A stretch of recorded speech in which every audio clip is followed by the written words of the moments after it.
to the other big change in the movie, which is that Coach Gaines is like basically the protagonist of the movie. Like Billy Bob Thornton is the star. He gets like the big speeches, and he's like in the book, but he's not like a main part of the book. And like certainly his relationship to the kids is not as deep as it is portrayed in the movie.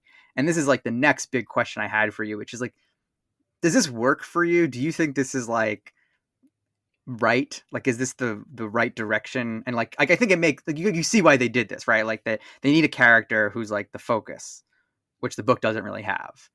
But should it have been one of the kids? Is it? I mean, like I'm curious, like what your reaction to Billy Bob Thornton as Coach Gaines is. I think it works. I think Billy Bob Thornton is really good. Again, like I have no qualms with any of the like specific performances or actors. And I think there are a lot of scenes that are like, you know, well above standard sports movie fare. Like this movie is great. Like, and the soundtrack's great. Like Peter Berg's filming style works well. And I don't know. I mean, like, yeah, it's a really good sports movie. And Billy Bob Thornton works. And I think he is effective as like the emotional heart of the movie, but it changes the story in some key ways, and like, just to kind of summarize, like in the book, like it sort of suggested like, and go back to the beginning, right? Like Odessa or Permian High is like 30 years old. They've won like 15 state champions or whatever. There was a coach before Gary Gaines who was really good, and like Gary Gaines seems to be fine, but it's sort of implied that like Gary Gaines, just some guy. There presumably will be somebody after him who does well, and he is no like great schematic genius, except that like he gets these guys to play hard and is not really given any more focus than that. I mean, ironically, like after Gary Gaines, the program kind of imploded in real life, but that's not really like dwelt on in the movie. Whereas like in the movie, or it's very like student council-y, it's very like high achieving kid who's sort of like making a big show about like how hard the decisions they're making are, like that's Billy Bob Thornton in this movie. It's like like you can see visibly the weight of what he's dealing with in a way that works for the movie. But like that's what managers are, is because like they can't really change the players that they're working with, they can't really change the systems that they're in, but they can be really sad about it, and like that's kind of like what he's communicating and what he's conveying. And you do sort of get this seriousness, and there are moments in the movie where like he will like coach up a player, like or like will yell at somebody. Like there's like a couple moments where he yells at like Billingsley or whatever, but he's mostly like a confidant, like that's the relationship with Winchell. And like a lot of times when a player needs to be disciplined, he kind of like outsources that, and so he's sort of like the sort of like even-handed kind of like steadying force, even while everything's getting so crazy around him. I don't know, it kind of works for this movie, but yeah, I think it kind of like limits the emotional range and impact that the movie can have. It's not a coincidence that like the movie then skips a lot of the like systemic, more sort of raw truths about Odessa and about the story. Yeah, I mean, you mentioned like him as a confidant or like coaching these guys up, and he has this relationship with Winchell that's really explored. But like you don't get the sense that he's super close with any of these players or really understands them. Like the way he coaches them up. Like there's this scene where he's like where Billingsley has like an unnecessary roughness penalty or like a face mask. Like he commits like an obvious like like emotional outburst type of penalty. And so they pulls Billingsley from the game, and he's sitting with him on the bench. And Billingsley's like in a mood, like he's angry, he's frustrated, doesn't know what to do. And he like starts to put his helmet back on, and the coach is like, "No, put your helmet. Take your like you're not putting your helmet on. Like just sit here. Like what's wrong with you?" And it's like his way of dealing with him is just to be like to talk down to the players. Like he says like like what's wrong with you? Are you stupid? Like that kind of thing, and not in like an abusive way. Like he's not like belittling them. He's just like literally like does not get what's going on in these kids' heads, or he's just like, "Are you all right? Like what's happening with you?" And other than Winchell, he's not super close with any of them. He does give these like speeches at like key moments of the movie and the season. Like he talks about them before the season starts, and he says like, you're small and you're going to get smaller every single day until like we get to state. He has these like mantras like be perfect and stuff like that the kids sort of like make, in the way that they do with coaches, like they make fun of them, but they also sort of internalize some of the messages. And he gives the sort of halftime speech. Now, you all have known me for a while, and for a long time now you've been hearing me talk about being perfect. Well, I want you to understand something. To me, being perfect is not about that scoreboard out there. It's not about winning. It's about you and your relationship to yourself and your family and your friends. Being perfect is about being able to look your friends in the eye and know that you didn't let them down because you told them the truth. And that truth is that you did everything that you could. There wasn't one more thing that you could have done. Can you live in that moment as best you can with clear eyes and love in your heart? With joy in your heart. If you can do that, gentlemen, then you're perfect. And I think those are like big moments and great like speeches.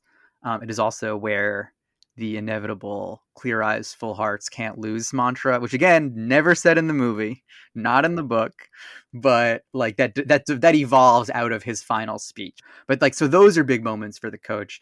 And even his treatment of Winchell, which is sort of the like emotional anchor of the movie. But like, there's this scene where he's like, he asks Winchell, he's like, can you, like after Booby's injury, he's like, can you get us to the championship?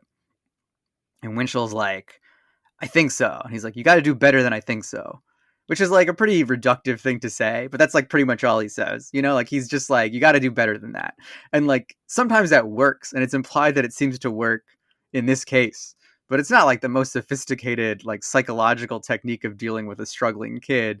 And it's true to life. I mean, like the real Coach Gaines was not like Eric Taylor from the TV show or Norman Dale from Hoosiers or something like that. His thing is not connecting with players on a personal level or being a surrogate father figure to them. He knows football and he knows how to practice kids and get them to understand schemes, but he's not going to solve their personal problems. And when he has to motivate them, he's not amazing at it. He can give a decent halftime speech and he can tell them to like buck up and keep going and fight through all the pain or whatever. But beyond that, there's not much he's willing or able to do. And that makes Gaines kind of an anomaly in the world of sports movie coaches. He's not a villain the way Dan Devine in Rudy is, or John Voight's character, whose name I'm forgetting, is in Varsity Blues. And he's not someone who players are going to like run through a wall for, or like who's like a surrogate father the way Denzel Washington is in Remember the Titans, or Norman Dale in Hoosiers, or Kyle Chandler in the Friday Night Lights show. Coach Gaines is just a guy who gives decent speeches, but is pretty standoffish, and I think that makes him kind of hard to love as a movie protagonist. Yeah, but it becomes goofier if it's, or like sillier, or like... Yeah, I think that's true. I think it maybe is, but I think it's like, they didn't have to focus on the coach at all, I guess is what I mean. Like the book doesn't really focus on Gaines very much. And by doing it, there's sort of a coldness at the heart of the movie. Yeah. And, Gaines probably gives the second most powerful halftime speech in the movie, it's like the Ivory Christian outburst is much better. That's why we make so much of players-only meetings. It's like sometimes it's better for the players to organize themselves. That's a famous like Bo Schembechler thing. I got them to the point where they weren't playing for me; they were playing for each other. Yeah, I mean, like he also sort of just changes the posture of the movie totally.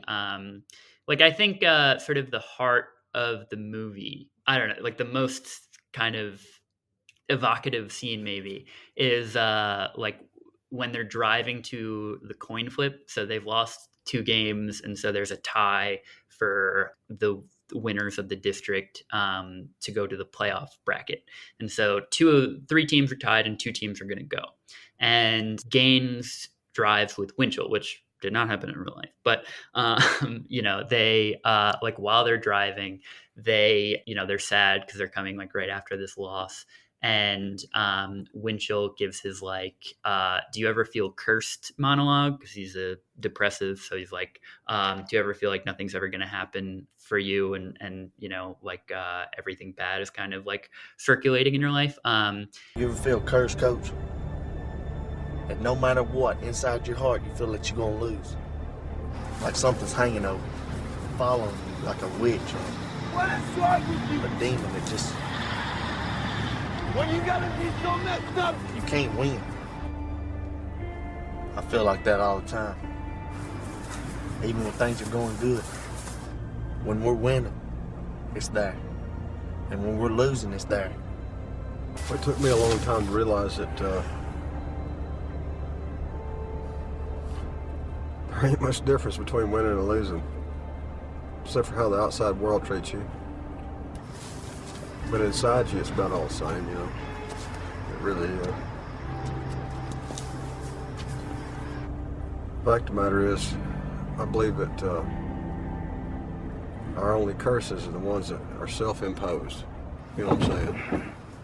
We, all of us, dig our own holes. But that speech ends with, "Our only curses are the ones that are self-imposed. All of us, we dig our own holes." And then he kind of like gets lucky at this coin toss, and like then they kind of make their own destiny in the playoff bracket. But that's the message of the movie. That's like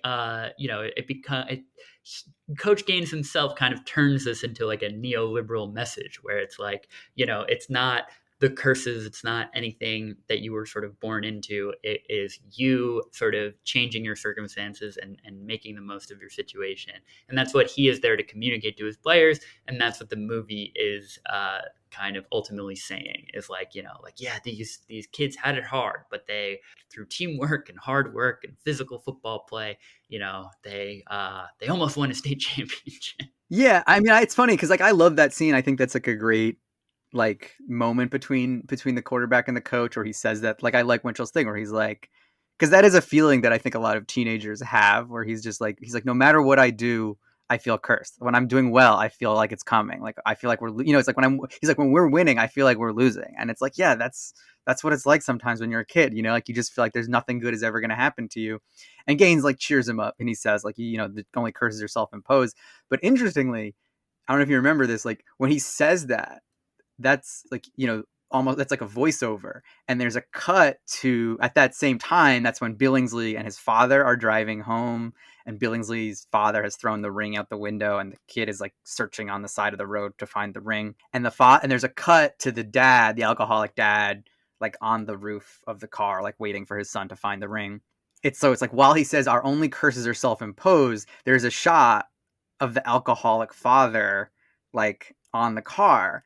And I was like, I don't know if this is intentional. They are clearly suggesting one way or the other that alcoholism is like a self-imposed thing, and that it's, I mean, I don't know if they're making a grander point about whether alcoholism is like a genetic disorder or whatever, but it's like, I think what they're trying to say is like, yeah, like the problems are pathologies. The problems are problems that we have in ourselves. They're not structural. They're not out there. You can conquer all of these things. There's even a scene earlier in the movie, the game, it's the Gaines sitting down with Winchell scene where he's like, can you get us to state championship? And he says something about how like Winchell is going to have to like get out of that Odessa and like be on his own one day. And like it's implied again in this weird way that where it's not clear what his mom is sick with, but like it's implied that he feels bound to the mom, right? That he has to like take care of her and he can't leave her even if he wants to get out of Odessa. And the coach says like, you have to accept the fact that some people have to take care of themselves, which is like, true. It's also kind of a fucked up thing to say to a kid whose mom is maybe dying. Like we don't really know what's wrong with her, but it's like, yeah, like what are you supposed to do if like your mom is sick and there's no one to take care of her? Just be like, well, some people have to take care of themselves, so I'm gonna go play football at like Baylor University while you slowly die in your house. Like, like that's like, it's not true. Like it's just not true that our only curses are self-imposed. It's just not true that we have to take care of ourselves. Like people have to take care of other people. People have obligations. Like, and so it's like, it's a nice thought and it's sort of an important one to like an inspiring sports movie, but it is a fundamental like lie. It is just not true. And I think like what you say, it turns this movie into sort of a neoliberal message where it's like all these problems that in the book are portrayed as real material sources of these problems are just like psychological problems. They're just personal problems. You just gotta get over that shit, you know? And you just need like a tough coach who's gonna like whip you into shape.